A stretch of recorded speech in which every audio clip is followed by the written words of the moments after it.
Good morning, Big Brother fans. It is Wednesday, July 27th. So this would be day 22 in the house. Is that right? I think that's how the math works. Roughly. So we're almost a third of the way through the season. And we've got only 2 house guests gone. We got another one to go tomorrow.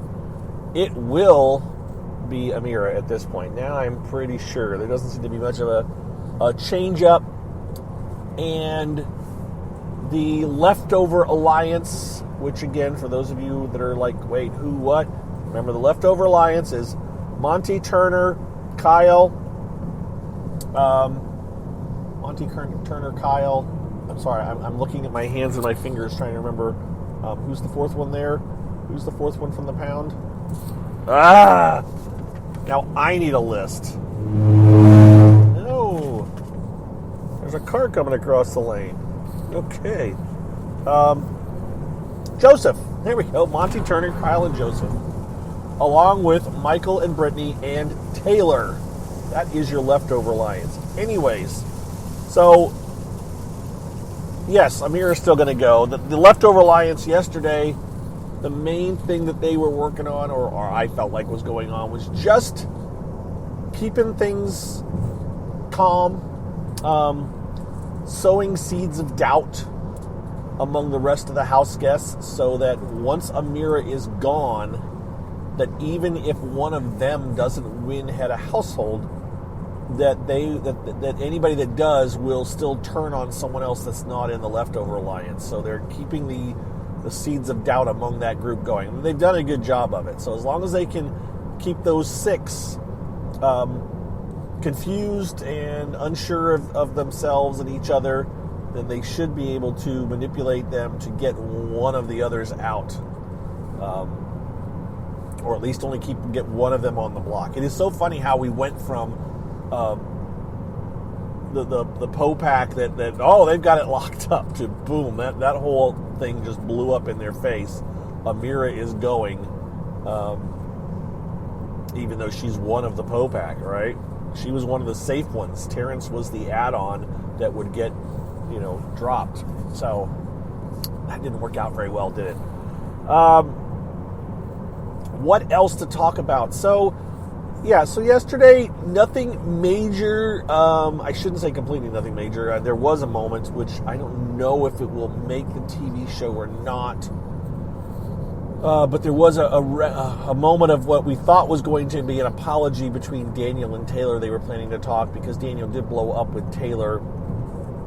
Daniel and Nicole apparently blew up with Taylor on Saturday during or before or after the POV, the Power Veto competition, and where Daniel pretty much blamed Taylor for Paloma leaving.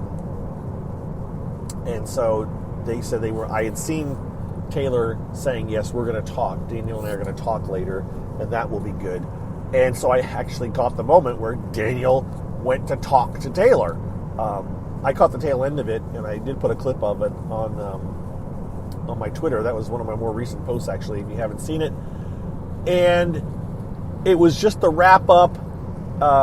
They sounded fairly positive with each other. Daniel asked for a hug. Taylor hugged him. She said, I'm going to be your friend outside. Taylor was very... she talked to the camera for another minute and a half, I think, after Daniel left, saying, you know what? I like Daniel. He's a good guy. He's, I like how he handles certain things, and I don't want his life to be ruined based on the way things went between us, or I don't want you, basically talking to the live feeders, to attack him or to do this or that. So, very nice, noble stuff to be saying, to basically saying, just because he did this doesn't mean he's a bad person. One of the lines she said was, I don't believe in judging someone based on their worst moment, kind of a thing, and saying that what Daniel said to me was wrong. I don't think it was right. But at the same time, I'm not going to totally write him out of my life from that, and we're going to be friends outside the house, and da-da-da-da. So that was all the really nice stuff that Taylor said. She does, honestly, as I said, I kind of compared her to Kesar in that she says very nice, noble things. She's very deep in her thoughts and everything. This is all great, but if she can't win a competition, if she can't, do certain things, then she's not going to get to the end. But we'll let that go for now, unless she gets carried to the end. And so it is what it is. If she manages to get to the end with this style of gameplay, it will be because she's managed to woo over her co-alliance members, and they're going to bring her to the end. Now, if she starts winning competitions, a whole other different story. But so far, she has not done that. All right, so I went back then and watched the whole conversation. It was about 16 minutes. I actually recorded it all. I started to play around with editing it last night. I haven't finished it. I'm still looking at doing that, only because I was trying to illustrate one of the big complaints from people, and it's true, is that Daniel never said, "I'm sorry. I'm sorry for what I said." He went with mostly with more of a, we're two adversaries in the house. Things got out of hand. This is, I was being a bit too emotional. I really don't think it's your fault that Paloma left. I think that she had some baggage coming into the game maybe, and it just kind of, blew up on her. But at the time I thought I was defending a friend, and but he said all of these things, and he was very thoughtful in his words. You watched him do this, and you watched him pause, roll his eyes, look for how the proper wording to say stuff. But the problem was that he never was saying, "I'm sorry." And I don't know, because I think in his mind he doesn't really completely think he was at fault. He doesn't think he was wrong. This is my assessment of it. But he felt like in order to mend fences and that he needed to, say, "Look, we're just adversaries in a game. We may not be playing the same way, but I do respect you and I do like you." And that could be very true from Daniel. It could be one of those, we're not on the same side. We're going to be going against each other, but at the end of the day, I still want to be friends when we get at it. Which in some ways, that's not a, okay, that's nice of Daniel to say that's all right. But he still should have said, "I'm sorry if I upset you. I went overboard." I don't know what was so hard about Daniel to say, "I'm sorry." And I really think that's because deep down, he doesn't think he should have to do some of this. But he's doing it possibly to kind of mend his how his perception is by people watching the show, which is, it just sucks that he couldn't say, "I'm sorry." I wanted him to say, "I'm sorry" so bad, and he didn't. So that's kind of my spin on that. And then later on, he and Nicole were completely complaining about Taylor again, and just she got to get out of here. And that's what it reinforces I don't think he was. That's why he didn't say, "I'm sorry," because I don't think he is sorry. He looks at it as this was just a part of the game, and So anyways, point is, there was that moment. It wasn't great. Taylor, for her part, said, "Look, guys, don't give Daniel too much grief outside the house." And Daniel isn't thinking on that level with he's not addressing first of all, he doesn't address I don't think he really addresses the cameras at all, but Daniel's not going like, Taylor's a good person and I shouldn't have done this. Any of that stuff. He's very much game mode, win at all costs, almost the kind of a thing, I think. And so, yeah, it is what it is. And so that's the major stuff that went on last night. There's I know that there was one point where Brittany was talking to Taylor, and they were talking about Jasmine, and Taylor was like, Jasmine came up to me and said, "I've only said things, everything I've said to you, I've said to your face. I haven't said anything behind your back." To which Brittany just looked at her and said, "Nah, she's lying." from the drop, from the very beginning, Jasmine was all over, all over saying things about you, which is good that Taylor now knows that, and good for Brittany that she's confiding in her. I still don't know where this leftover alliance. It's not as strong. I don't think in the end it is as strong as people would like it to be. I think it will splinter sooner than later in some ways. So just be aware of that. because I just, that's just my feeling. I think they're great that they have brought Taylor under, but none of them are saying, I want to be the final two with you. I just don't see that. I haven't seen that happen. I haven't seen. I know that she's made some connections. I know that they see that, but I don't think they're looking at her like this is going to be the person I'm going to get to the end with. We'll see. We'll see. Will she make it to jury? I would say most likely yes. If the leftovers have their way, actually Kyle wants Alyssa out sooner than later. He doesn't want her in jury. He just doesn't want this showmance that some people are trying to push him onto. But I think if the majority of the leftovers have their way, they will get rid of Daniel and Nicole, along with Amira on Thursday. So the whole plan here tomorrow will be to get Amira voted out. They're going to be able to get her voted out. They actually are more trying to manufacture enough votes on Terrence so that they have coverage that the leftover alliance isn't figured out based on voting, and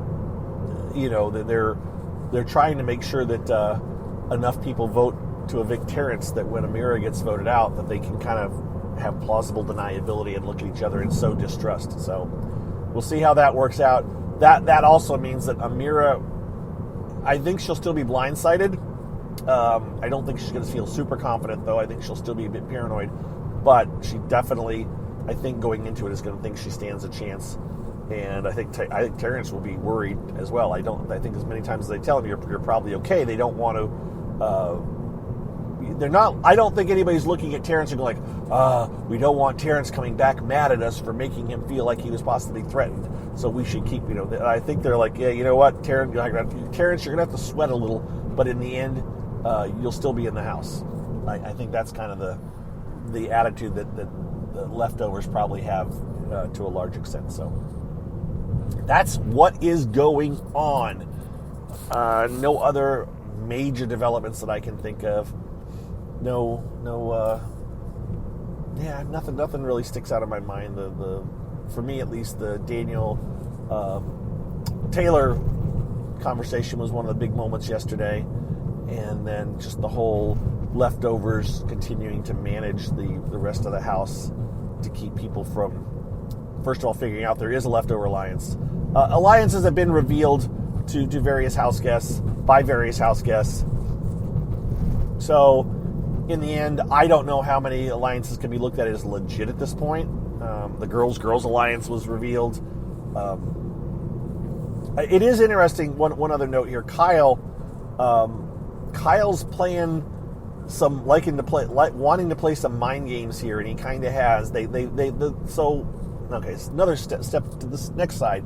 Like Joseph and Monty yesterday were making jokes about eating leftovers or having leftovers. So they're throwing the word leftover around, to kind of like laugh in the face of everyone, like, oh, it was right there in front of you. We talked about it. That's it's been a bit lately with alliance names. Let's come up with an alliance name that we can just throw out there for everybody to hear, and they'll not realize that we're talking about our alliance. So the name was dropped a few times, but Kyle is looking for ways to sow distrust and looking for ways to just cause chaos. And he was, I don't know, was it Brittany he was asking? I think he was asking Brittany, give me the name of the Girls Alliance, the actual name. So that, and I think Kyle's plan was, I want to get the name dropped, which will freak out the girls to think that there's someone that's dropping the name of the Girls Alliance. And so, Brittany gave her the name Girls. And so, I can't remember if Kyle did it or not, if Kyle passed it on to somebody else, but I think the name got out there, and so, which of course will sow seeds of distrust among the girls. The Girls Alliance, that is, but Jasmine and Alyssa, Amira, Indy, and Nicole. Well, Nicole isn't in the Girls Alliance. Did she get brought in the Girls Alliance? I don't remember now. I think she kind of may have been brought into it a little bit, but I don't know if she was told the name. Now I can't remember. I just remember when it happened, someone said, so now everybody but Taylor is a part of that alliance? But I don't know if she really was ever brought into it. Because remember, initially the Girls Alliance was every girl except for Taylor and Nicole. Because at the time, Nicole was spending all of her time up in Daniel's head of household. All right. I think that's about it. Today, being a Wednesday, gets the nickname a lot of times Waffle Wednesday. Today is the day that the house guests start to reconsider, is this who we're really getting out? Just when we think, oh, this is who's going, this would be Amira, suddenly it gets flipped around and we look at the other possibility. And partly because by this time, production has told the person that thinks they're safe, or the person that thinks they're going, you really should campaign a little bit, please. And they're going, please, so we can get some footage so we can make it seem like there's even a chance that you might stay or might go. But I don't think there'll be a need in this case, because I believe the leftovers feel fairly secure, although there has been a little bit of doubt about, what if Taylor votes out, Terrence, flips the vote and votes out Terrence. So that's what I'm talking about, the mistrust within the leftovers. They're still not 100% secure and safe with each other. But I do think that the vote tomorrow night may be more than 6-5, so it may be a bit lopsided to get rid of Amira. We'll see. Anyways, so Waffle Wednesday probably won't be a true waffling Wednesday, but it will probably be some of the leftovers, again, continuing to sow distrust, so that once Amira is voted out,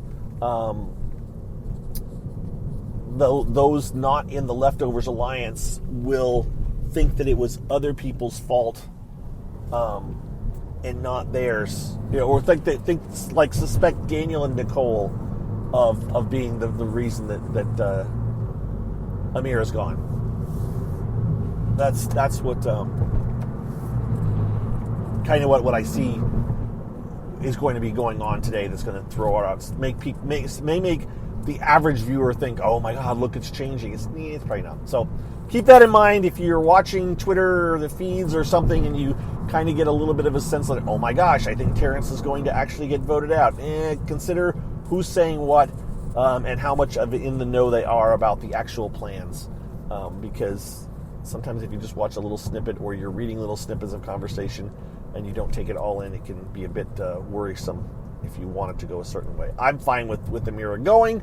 I think for the viewing thing, I think it would be it would raise the level of stress and tension and drama for her to stay, but I don't think it's going to happen. So I think she'll be walking out of that house tomorrow night. We'll talk to you tomorrow morning, and have a good day. Thanks for listening. Thank you to my patrons. Thank you to everybody else too. And again, have a good one. Be safe, and we'll talk to you tomorrow. Bye-bye.